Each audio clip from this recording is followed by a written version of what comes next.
What's up guys? On vient de terminer la septième semaine de construction. Puis pour être honnête, cette semaine, c'était assez relax. Il s'est pas passé grand chose. Fait que on se revoit la semaine prochaine. Ciao! Non. C'est une blague, vous le savez, on n'a pas arrêté de la semaine. Ça a été encore une fois une grosse semaine. On a fait de la plomberie, puis on a fait toute la ventilation et le système de thermopompe. On a tout préparé ça. Donc, je vous montre ça dans quelques instants. Mais aussi, on approche du halfway point. Ça serait quoi en français? De la moitié du projet et je commence à être vraiment on point sur mon budget et mon calendrier de production. Donc à la fin, après la petite visite, je partage mon budget et mon calendrier de production à ce jour. Si jamais ça vous intéresse vous aussi un jour de peut-être faire un bloc de même, fait que on y va, let's go!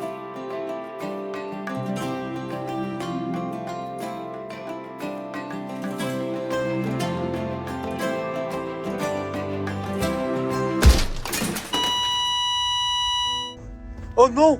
Non! Ouais, ça a été un impact assez violent et bad news. Je pense que notre drone est fini. Je pense qu'on va arrêter d'essayer de rentrer dans les fenêtres, mon homme. Hein? Bon, je vais en acheter un nouveau, mais pour ça, j'ai besoin de votre aide. Croyez-le ou non, mais YouTube a commencé à m'envoyer de l'argent pour faire ces vidéos-là. C'est complètement ridicule. Si vous laissez des commentaires, vous allez subscribe, liker, ben ça va m'aider. Allez subscribe, allez liker la vidéo et laissez-moi donc un petit commentaire. Si vous savez pas quoi écrire, écrivez drone. Supportez la cause. Laissez drone dans les commentaires, s'il vous plaît. Merci beaucoup, c'est apprécié. Merci.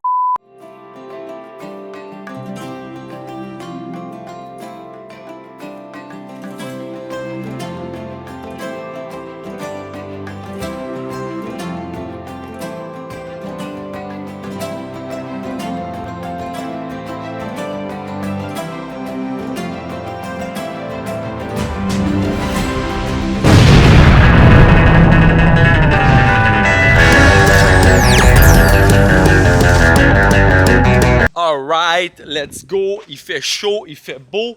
On est dimanche le 15 septembre et c'est quasiment une journée de juillet. Belle journée d'été. Et je vais vous montrer ce qui s'est fait cette semaine. Donc, comme vous pouvez voir de l'extérieur, il n'y a pas l'air d'avoir grand chose qui s'est fait. Ça se passe à l'intérieur. Premièrement, j'ai sécurisé le chantier. Donc, on est rendu avec un petit lockbox. Regardez pas mon code. J'ai installé un petit lockbox avec une clé maintenant qu'on a des belles portes. Alright la gang, donc on a travaillé sur deux choses cette semaine. Je vais vous les montrer dans ce logement-ci au rez-de-chaussée, mais on est rendu au même niveau partout. On a commencé notre élévation de plomberie. C'est pas tout à fait terminé, mais c'est bien avancé. Donc ça, l'élévation, c'est les tuyaux qui partent du sol puis qui montent dans nos divisions et dans notre structure. Comme vous pouvez voir derrière moi, ici, on a un tuyau de 3 pouces. C'est des tuyaux en... Ah, je pensais que ça allait faire un plus beau bruit que ça. C'est des tuyaux en fonte. Pourquoi? Parce que des tuyaux en ABS, le son passerait trop entre les deux étages. Et comme j'ai mis la totale en insonorisation, ben, je voudrais pas des petits tuyaux mous en plastique qui font passer le son. Donc, c'est des gros tuyaux en métal pour... les colonnes qui passent entre les deux logements. Et aussi, je vais vous montrer quelques petits problèmes qu'on a eu avec la plomberie. Premier problème, il y a certains de nos drains qui n'arrivaient pas exactement à la bonne place quand on a fait nos divisions. Donc, on a dû casser du béton et réajuster un petit peu nos drains. Vous vous rappelez quand on a fait de la plomberie sous dalle, il n'y avait aucun mur de fait, puis il fallait mesurer, essayer de gager où mettre nos tuyaux. Ben écoutez, à certains endroits, on était un petit peu à côté, donc on s'est ajusté en cassant du béton. C'est pas bien grave, on va recouler juste après, puis ça sera ni vu ni connu. On a eu ce problème-là ici et ici aussi, donc même erreur, même genre de problème aux deux places. Et deuxième problématique qu'on a rencontrée, c'est quand on a fait nos plans, on n'a pas pensé, mais notre mur ici, qui était prévu pour passer toute notre plomberie, arrive exactement avec... Wow, on va-tu le voir? Avec les deux beams juste ici en haut de ma tête. Ces deux beams-là, c'est des beams porteurs pour l'escalier. Puis le problème qu'on a, c'est que vu qu'ils sont enlignés dans notre mur de plomberie et qu'on ne peut pas couper un beam parce que c'est ça qui tient la maison, on a dû ici faire des couches sur notre plomberie. Puis ça, ben écoutez, malheureusement, ça va faire en sorte que soit, première option, je fais une boîte, mais je trouve que ça serait laid, là, faire une petite boîte pour cacher ça. Ou deuxième option, ce que je vais faire, je vais descendre le plafond de la salle de bain d'à peu près 6 pouces au complet. Donc, c'est plate, ça aurait pu être évité. Honnêtement, c'est un petit peu un oubli au niveau des plans. Là. Il aurait fallu s'assurer que nos murs de plomberie ne passent pas dans une poutrelle. Puis ce problème-là, il est apparu à quelques places sur le projet. Donc, on a cette problématique-là dans ce logement-ci, mais c'est la même chose à l'autre bout. Donc, pour le prochain projet, que je vais utiliser le même plan, je vais m'assurer de faire le petit ajustement pour plus que ça arrive parce que c'est pas la fin du monde, on trouve des solutions, mais c'est quand même plate de devoir descendre les plafonds et de devoir faire des déviations à mon plombier de même. Mais mes plombiers sont super hot puis ils ont pas trop chialé. Fait que merci plombier Phoenix. Deuxième chose qu'on a fait cette semaine, il y a plein de docks qui passent un peu partout dans le logement. Ça, c'est notre échangeur d'air. Donc, un échangeur d'air, maintenant, c'est obligatoire dans un logement comme ici. C'est au code du bâtiment. Donc, on a toutes nos sorties d'échangeur d'air d'installer. Puis, on a aussi notre sortie de hotte de cuisine juste ici, prêt pour la hotte. Et finalement, on a aussi nos frigoristes qui sont venus pour installer nos tuyaux de thermopompe. Donc, on peut le voir juste ici. Ça, c'est le tuyau de thermopompe, puis ça sort dehors. Je vais aller vous montrer ça. Donc, on est prêt aussi pour installer notre thermopompe plus tard. Et voilà, c'était pas mal tout ce qui s'est passé cette semaine.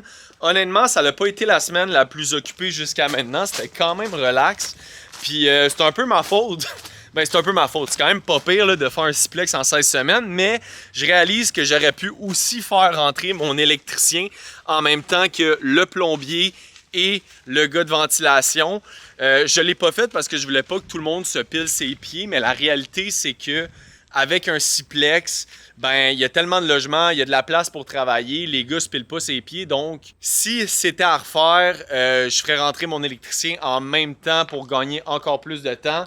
Mais bon, c'est pas la fin du monde pantoute, on va quand même tout finir notre mécanique la semaine prochaine avec l'électricité et on devrait fermer le gyps au début de la semaine suivante à ça. Là, je voulais juste venir d'ailleurs pour vous montrer, ça c'est nos sorties de thermopompes qui sont installées. Puis on peut voir aussi toutes nos sorties extérieures de ventilation, échangeur d'air, tout ça au mur en arrière. Donc c'est tout pour la visite cette semaine. Maintenant, je vais vous montrer tout de suite notre calendrier de production et notre budget jusqu'à ce jour. OK, comme j'avais dit sur le chantier, on approche bientôt la moitié du projet.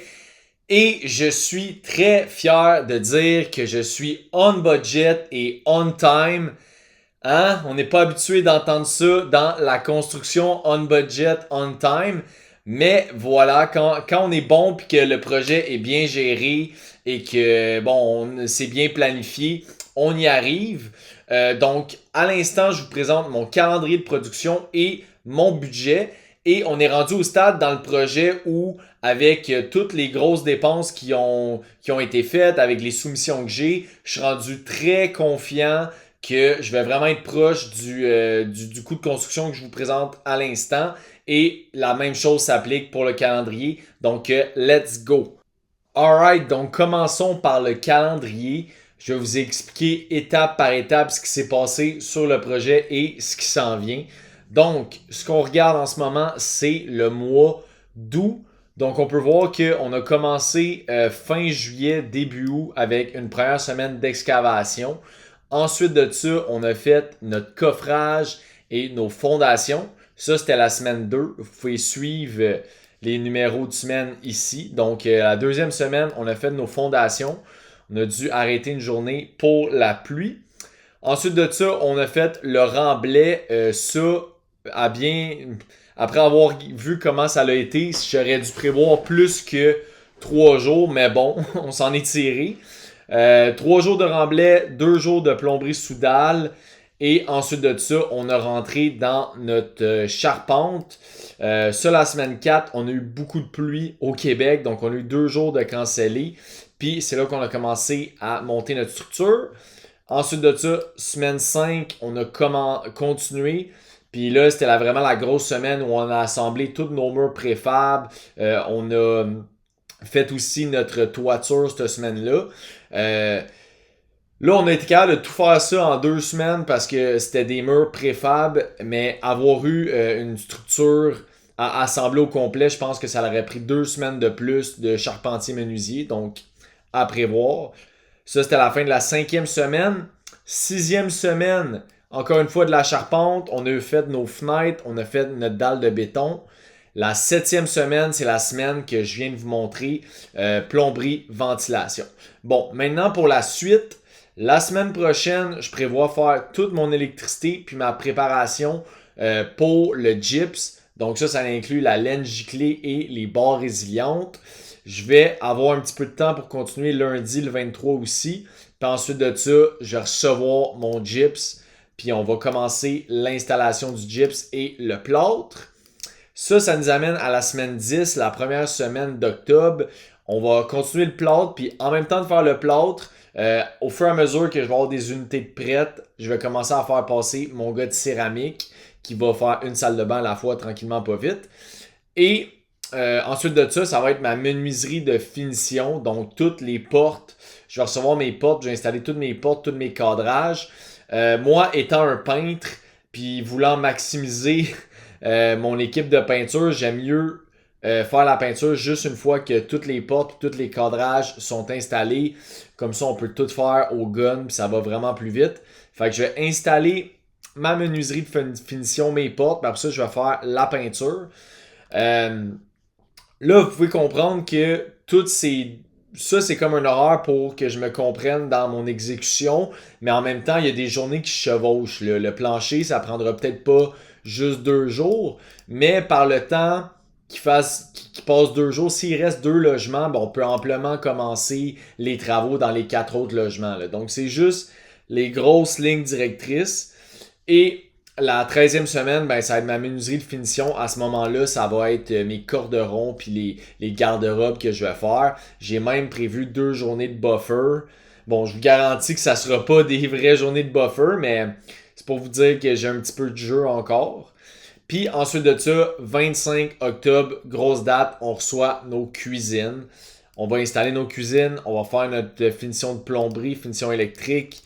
Tu sais, ça va se faire quand même rapidement. Et ensuite de ça, dernier petit coup de peinture et 16e semaine, boum, ménage final pour livraison. Donc, ma date de fin serait le 15 novembre, donc ça arrive très vite. Et ça, c'était pour le calendrier. Maintenant, on va regarder le budget de construction, ce qui vous intéresse sûrement. Donc ça, c'est mon budget détaillé. On va tout de suite vous amener à la fin. Donc, mon budget qui est rendu assez précis parce que la plupart de mes grosses dépenses sont déjà faites, puis j'ai des soumissions pour le reste à venir. Mon total de ma construction, 1 300 000, 1 380 000 à peu près avec les frais d'entrepreneur général. Puis ensuite de ça, on rajoute la TPS TVQ parce que je vais devoir faire une autocotisation. Ça m'amène à 1 580 000 pour le projet. Bon, je ne passerai pas en détail toutes les rubriques. Je suis vraiment bien avancé dans mon budget, fait que ça se tient puis ça commence vraiment à se concrétiser. Si ça vous intéresse, je pourrais mettre un lien dans lequel vous allez pouvoir le downloader en dessous de la vidéo. Je vais mettre un lien en dessous de la vidéo. Cliquez là, rentrez votre courriel, je vous l'envoie. Mon budget complet. Puis ça, 1 580 000, ça donne quoi? Ben, si on inclut tout, nos dépenses, donc même le terrain puis tous nos coûts reliés au financement, tous nos soft costs, on arrive à 220$ le pied carré. Si on voudrait enlever les soft costs, on en a pour à peu près 350 000. Donc, faites les maths. Et on a une évaluation à 1 745 000. Donc, tu sais, presque un 200 000 en équité qu'on va se générer et on a un bien beau bloc qui va être bien rentable. Donc, je suis quand même content du résultat. Alright, donc ça, c'était mon budget de construction et mon calendrier de production. On approche la moitié du projet. Ça va super bien, mais je vous avouerai que c'est quand même essoufflant, là. Il y a beaucoup de choses qui se passent. Je suis vraiment occupé, mais ça va bien. Donc, quand même, je suis très content de où on en est aujourd'hui. That's it. That's it pour moi cette semaine. Merci de me suivre à travers ces péripéties et cette aventure. Merci beaucoup. On se dit à la semaine prochaine. Ciao.